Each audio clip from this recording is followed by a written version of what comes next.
Michel Kalika. Bonjour Jean-Philippe Denis. Michel Kalika, président fondateur du Business Science Institute, professeur émérite à l'Université de Lyon, IAE, Lyon School of Management. Michel Kalika, 7 octobre, voilà, l'horreur, le 7 octobre. Vous êtes auteur de Stratégie, 12e édition, une lecture stratégique des erreurs de Benyamin Netanyahou, c'est ce que vous nous proposez. Alors, avant d'être un professeur de stratégie, je suis un être humain et je suis obligé de partager le commentaire sur le caractère totalement barbare, ignoble des massacres commis. Et en aucun cas, les erreurs managériales ou stratégiques dont on va parler ne sont en corrélation ou sont une justification quelconque de ce que l'on va dire. Cependant, quelle que soit l'émotion, on est obligé, ou c'est notre rôle, que d'identifier un certain nombre d'erreurs sur le plan de la gouvernance, sur le plan de la stratégie, sur le plan opérationnel et aussi sur le plan cognitif. La première erreur du Premier ministre israélien, c'est une erreur de gouvernance qui consiste à confondre un intérêt personnel de ne pas être traduit en justice avec une réforme des lois fondamentales d'un pays, d'une démocratie, ce qui l'a conduit à s'allier à des partis d'extrême droite et à développer des logiques de colonisation qui ont fragilisé de façon très importante la société israélienne, comme elle n'a jamais été fragilisée. Donc ça, c'est une erreur de gouvernance. Ensuite, il y a une erreur de nature stratégique.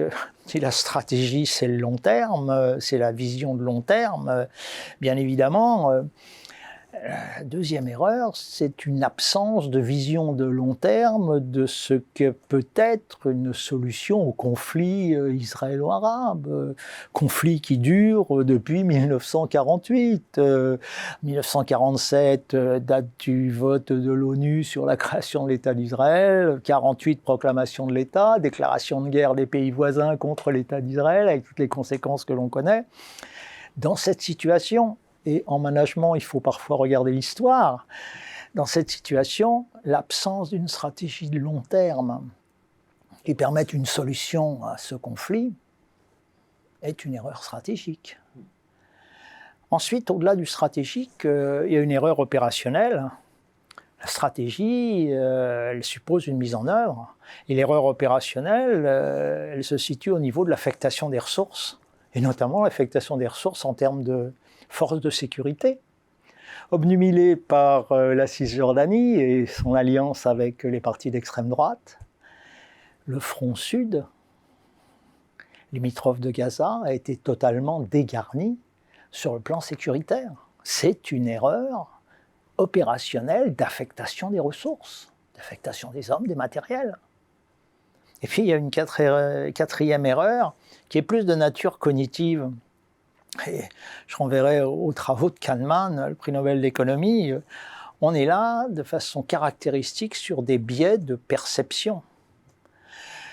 À la fois la perception liée à une surconfiance en soi, qui entraîne un biais inévitable d'estimation de l'autre, de sous-estimation de l'autre, et puis un autre biais de perception lié à une confiance absolue dans la technologie. Et ces deux biais de perception ont eu des conséquences très graves, conduisant un Premier ministre et son entourage à ne pas percevoir les messages d'alerte, ce qui est assez fréquent d'ailleurs dans les cas de très graves crises. Et ces 4 erreurs de management sont liées, et elles sont très graves, bien évidemment, de conséquences. Bien sûr, voilà. Si la stratégie ne garantit jamais le succès, évidemment, mais augmente sa probabilité, comme on dit, ce qui est sûr, c'est que les erreurs stratégiques, elles, nous amènent tout droit vers le drame.